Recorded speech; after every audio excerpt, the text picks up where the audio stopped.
Assalamualaikum warahmatullahi wabarakatuh. Perkenalkan, nama saya Silvi Lailatul Mauludvia dengan NIM T 2019-4056. Di sini saya akan membahas yang pertama, yaitu silabus. Silabus merupakan rencana pembelajaran jangka panjang pada suatu keterampilan mata pelajaran tertentu yang mencakup standar kompetensi, kompetensi dasar, materi pembelajaran, kegiatan pembelajaran, indikator, penilaian, alokasi waktu, dan sumber atau bahan atau alat pembelajaran. Selain itu, proses pembelajaran sendiri pada hakikatnya merupakan suatu proses yang ditata dan diatur sedemikian rupa menurut langkah-langkah tertentu agar dalam pelaksanaannya dapat mencapai hasil dan yang diharapkan dan kompetensi dasar dapat tercapai secara efektif. Yang kedua, di sini saya akan membahas tentang manfaat silabus. Manfaat silabus yang pertama yaitu sebagai pedoman atau acuan bagi pengembangan pembelajaran lebih lanjut. Yang kedua, sebagai ukuran dalam melakukan penilaian keberhasilan suatu program pembelajaran. Yang ketiga yaitu dokumentasi sebagai akuntabilitas suatu program pembelajaran. Yang ketiga, saya akan membahas tentang prinsip pengembangan silabus. Dalam pengembangan silabus perlu dipertimbangkan beberapa prinsip. Terdapat beberapa prinsip yang harus dijadikan dasar dalam pengembangan silabus ini, yaitu yang pertama ilmiah, yang kedua relevan, yang ketiga sistematis, yang keempat konsisten, yang kelima memadai, yang keenam aktual, yang ketujuh fleksibel, dan yang kedelapan menyeluruh. Yang keempat, di sini saya akan membahas tentang kalender pendidikan. Kalender pendidikan adalah pengaturan waktu untuk kegiatan belajar mengajar dalam satu tahun ke tahun yang ditetapkan oleh pemerintah pusat Republik Indonesia. Yang kelima, saya akan membahas tentang komponen kalender pendidikan. Kalender pendidikan mencakup prinsip-prinsip sebagai berikut. Yang pertama, permulaan waktu pembelajaran. Yang kedua, pengaturan waktu pembelajaran. Yang ketiga, pengaturan waktu libur. Dan yang keempat, kalender pendidikan memiliki masa berlaku maksimal 1 tahun. Kalender pendidikan telah diatur secara nasional dengan surat keputusan Kemendikbud yang masih berlaku tentang pedoman bagi sekolah dalam lingkup Departemen Pendidikan dan Kebudayaan meliputi 1. Penerimaan siswa dan persiapan tahun ajaran. Yang kedua, hari pertama di sekolah. Yang ketiga, upacara sekolah. Yang keempat, kegiatan dalam libur sekolah. Dan yang kelima, kegiatan ekstrakurikuler. Assalamualaikum warahmatullahi wabarakatuh. Saya Siti Febriana Mardianti dengan NIM T 2019-4040. Di sini saya akan menjelaskan tentang materi penyusunan kalender pendidikan, fungsi kalender pendidikan, program semester, dan program tahunan. Di sini saya akan menjelaskan tentang penyusunan kalender pendidikan. Kalender pendidikan dibagi menjadi 6 macam, yaitu yang pertama yaitu melihat kalender pendidikan nasional yang dikeluarkan oleh pemerintah. Yang kedua yaitu menentukan minggu efektif, libur tengah semester, dan libur akhir tahun.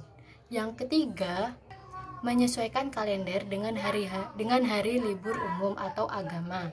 Yang keempat yaitu menentukan hari libur periode efektif dengan mempertimbangkan hari-hari pengembangan diri. Yang kelima yaitu menentukan bobot dan alokasi hari pembelajaran yang efektif setelah disesuaikan hari efektif. Yang terakhir yaitu merekap kalender pendidikan selama 1 tahun. Selanjutnya yaitu fungsi kalender pendidikan. Fungsi kalender pendidikan dibagi menjadi 4 macam, yaitu yang pertama, menyerasikan ketentuan mengenai hari efektif dan hari libur sekolah atau di madrasah. Yang kedua yaitu pelajaran dalam menyusun program kegiatan pembelajaran di sekolah. Yang ketiga yaitu pelajaran bagi guru untuk menyusun program tahunan, semester, serta membuat silabus, RPP, dan satuan acara pembelajar. Yang terakhir yaitu mendistribusikan efektivitas dan efisiensi proses pembelajaran di sekolah atau di madrasah. Selanjutnya yaitu saya akan menjelaskan tentang program tahunan. Program tahunan adalah program yang suatu rencana penetapan alokasi waktu 1 tahun untuk mencapai suatu tujuan pembelajaran yang sudah ditetapkan oleh pihak pemerintah. Program tahunan menjadi program umum untuk setiap mata pelajaran. Maka dari itu, program tahunan juga berisi mata pelajaran, berisi garis besar yang hendak dicapai dalam 1 tahun dan dikembangkan oleh guru yang bersangkutan. Itu penjelasan dari program tahunan. Sedangkan program semester ialah suatu satuan waktu yang digunakan untuk penyelenggaraan program pendidikan masing-masing. Pada setiap akhir semester, bahan kegiatan program semester yang disajikan harus sudah selesai dilaksanakan dan siswa sudah ditentukan lulus atau tidaknya. Program semester merupakan materi pembelajaran dari program tahunan. Baik, selanjutnya saya Fitria Amalia, NIM T 2019-4059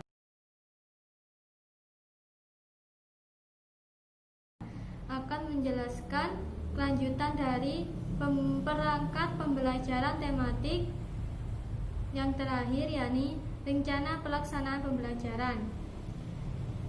Rencana pelaksanaan pembelajaran atau disingkat dengan RPP adalah rencana yang menggambarkan prosedur dan pengorganisasian pembelajaran untuk mencapai satu kompetensi dasar yang ditetapkan dalam standar isi dan dijabarkan dalam silabus. Lingkup dari RPP paling luas mencakup satu kompetensi dasar yang terdiri atas satu indikator atau beberapa indikator untuk 1 kali pertemuan ataupun lebih. Dalam pembuatan rencana pelaksanaan pembelajaran memiliki tujuan. Yang pertama, mempermudah, memperlancar, dan meningkatkan hasil proses belajar mengajar.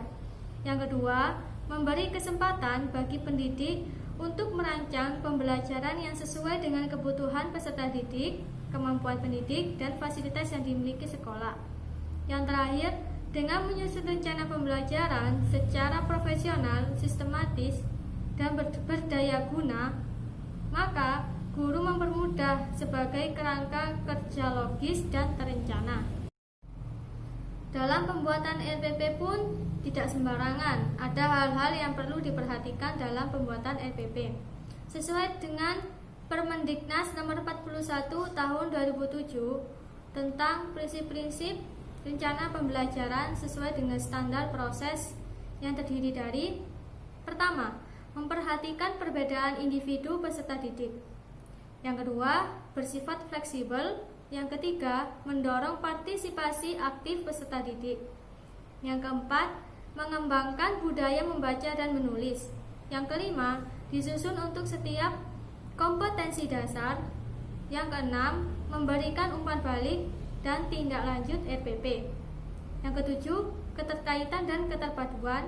Yang terakhir, menerapkan teknologi informasi dan komunikasi. Dalam rencana pelaksanaan pembelajaran terdapat komponen-komponen dan langkah-langkah. Yang pertama, yakni identitas mata pelajaran, meliputi satuan pendidikan, kelas, semester, program, keahlian, mata pelajaran, dan sebagainya. Yang kedua, yakni standar kompetensi. Yang ketiga, kompetensi dasar. Yang keempat, indikator pencapaian kompetensi. Yang kelima, tujuan dari pembelajaran. Yang keenam, materi ajar. Yang ketujuh, alokasi waktu. Yang kedelapan, metode pembelajaran. Yang kesembilan, penilaian hasil belajar. Dan yang terakhir, sumber belajar. Mungkin cukup sekian yang bisa kami sampaikan. Kurang lebihnya mohon maaf. Wassalamualaikum warahmatullahi wabarakatuh.